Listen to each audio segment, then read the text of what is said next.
This is how to identify and remove duplicates from data in Microsoft Excel. Step 1. Identify duplicates.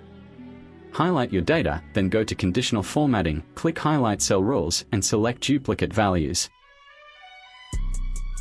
This identifies any duplicates in our data by highlighting it red. Step 2. Remove duplicates.